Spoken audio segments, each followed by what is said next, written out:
என்னாச்சு அக்கா? என்னாச்சு மக்களே? பயப்படாம அப்படி சொல்லு. எதுவும் கேட்கண்டா. நான் அந்த வீட்டுக்கு போக மாட்டேன். புள்ளை தூக்கிட்டு மருமக எல்லாமே வீட்டுக்கு வந்திருக்க எப்படின்னு கேட்க மாட்டாங்களா? சொல்லு, என்னத்து கலர்? உங்க மருமோ இருபத்தி லவ் பண்றாராமா. நீ என்ன சொல்லாதீங்க, கேக்குற கேள்விக்கு பதில் சொல்லுவோம். அன்னைக்கு அவளுக்காக உட்காந்து குடிச்சியலே, என்னைக்காவது எனக்காக குடிச்சிருக்கீங்களா? அப்படிலாம் ஒண்ணு இல்ல மாமா. என்ன ஒண்ணும் இல்ல, அவங்க பைத்தியமாக்கலாம் சொன்னியாலா இல்லையா? ஆனந்தி, இந்த பேச்சு வேண்டாம், கேள்விக்கு பதில். அன்னைக்கு அவளுக்கு அழகு முகம் மனசுல இருக்கான்னு கேட்டா ஓமாறு தலையாடுறாரு. யார் வருமன? உங்க கூட வேலை பார்க்கிற பொண்ணா? அப்படியெல்லாம் ஒண்ணு இல்ல மாமா.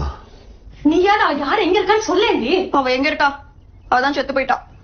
என்ன செத்து போயிட்டாளா? ஆமா, அவ செத்து போய் 1.5 வருஷம் ஆச்சு. 1.5 வருஷம் ஆச்சா? பிறகு என்ன பிரச்சனை? எப்போ பண்ண லவ்க்கு இப்ப என்ன ஊரை கூட்டுத? எப்போ பண்ண லவ் இல்ல, இப்ப லவ் பண்றாரு. யார? செத்தவளையா? ஆமா, அவர் இல்லன்னு சொல்லுங்க. செத்துட்டால பிறகு என்ன? செத்து போயிட்டாலும் உயிரோட இருக்காளோ, லவ் பண்றாருல. வருமான அவதான் ஏதோ பைத்தியக்காரி மாதிரி பேசிட்டு இருக்கா அப்படின்னா நீங்களும் ஏதோ தப்பு பண்ண மாதிரி இருக்கீங்க. அவங்களுக்கு வேணா நான் சொன்னது புரியாம இருக்கலாம், ஆனா நீங்க என்ன நினைச்சீங்கன்றது எனக்கு தெரியும். எனக்கு தெரியும்ன்றது உங்களுக்கு தெரியும். அதுக்காக நீங்க வந்து என்கிட்ட ஒரு சாரி கூட கேட்கல.